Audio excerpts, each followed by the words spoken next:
right, folks, now we're going to have even more fun than we've had up to now. Joining me now is Charlie Hurt, Washington Times opinion editor and Fox News contributor, and my pal Mark Penn, former Clinton pollster and chairman of the Harris poll.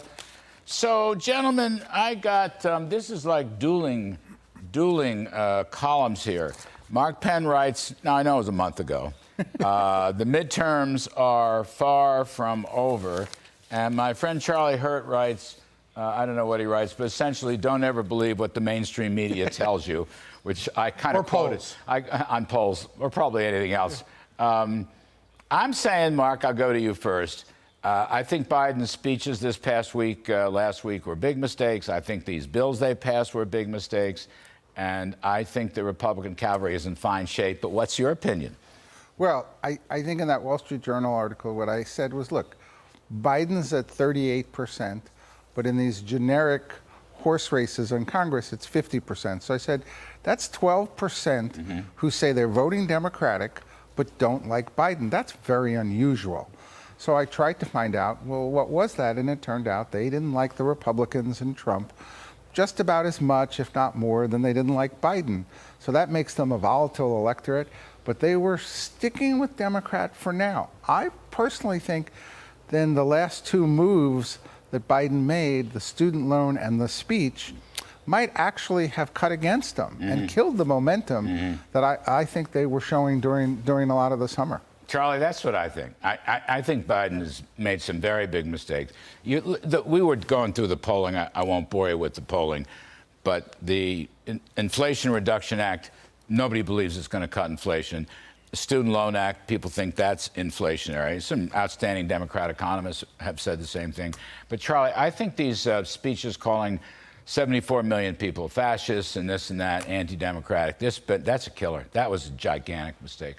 Oh, I think without a doubt. And then adding to it is this loss of credibility that Biden seems to be intent on hammering home by the next day saying, oh, I didn't just give a speech bashing 70 million MAGA people. Along the lines of what you were just talking about, where the administration denies these obvious problems that are right in front of them. There's no doubt that Republicans always have sort of a marketing deficit because of the media in polling. The problem is in an environment like this, where you have historic inflation, historic gas prices, and spiking crime and an open border, you have these issues that really matter to people, and they really feel. Not only does that break through whatever marketing advantage Democrats have, but the other thing is that it forces regular voters to sort of check into the election later and later because they're worried about, how am I going to fill out my car today? They're not playing some parlor game. You know, we sit around and do this all the time because it's part of our job. These parlor games about who's going to, how the midterms are going to work. I don't think voters are going to check in for another couple of weeks. But I, when you look at all these numbers and you look at these issues, I can't help but think that they're going to check in pretty harshly with the party in power, and that's Democrats. You know, Mark Penn, Rasmussen reports, good pollsters, likely voters, good split between R's and D's. They're saying their latest poll shows, I think 46 or 48% think the issue in this election is Biden, not individuals, Biden. Well, it's interesting because that's a big thing. When I did that analysis, if you don't like Biden and you're voting Democratic anyway, then you've decided Biden's irrelevant. And that, hey, we know he's not a good president, but we're not convinced we want to turn things over to the Republican Party. The Republican Party has not made a particularly effective message about why they would be better on all these issues. They basically have made an anti-Biden message.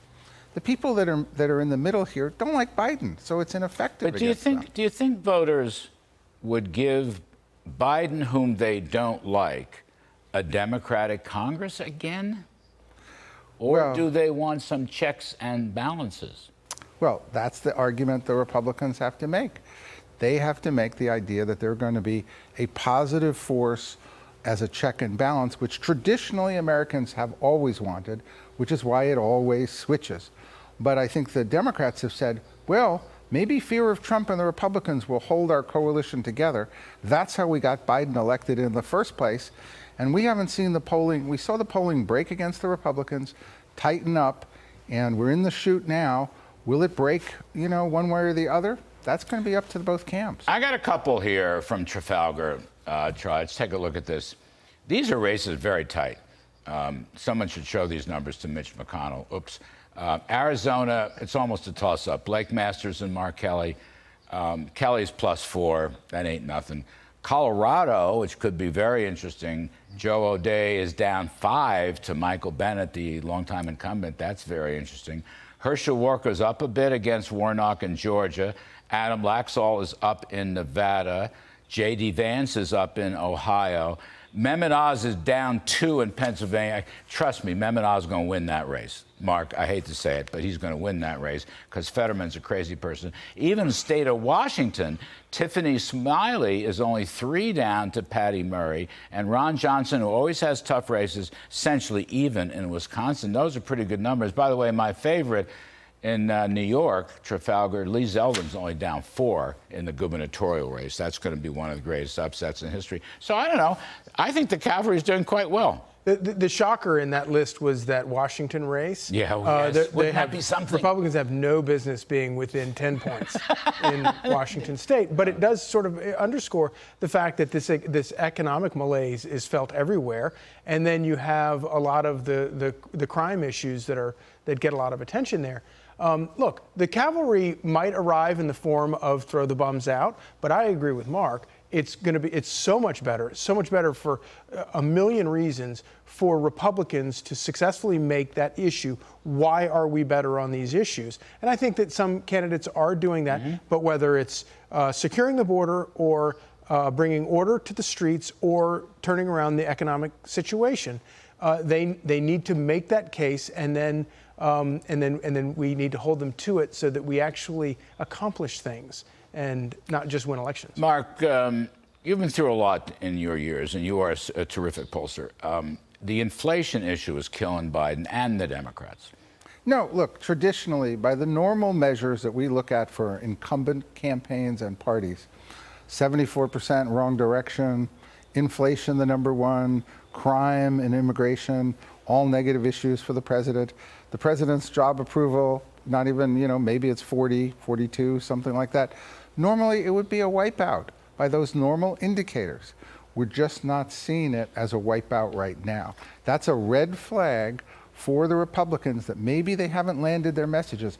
Just because it's a layup doesn't mean that, in fact, they can make it. All right, we got to get out. 10 seconds. Republicans will take the House? I think they will, yes. Charlie, Republicans will take the Senate? I would, if I were betting on it, I would say yes, but definitely the House, and I would say that they have a pretty good shot, exactly for those races you just pointed out. Ask me.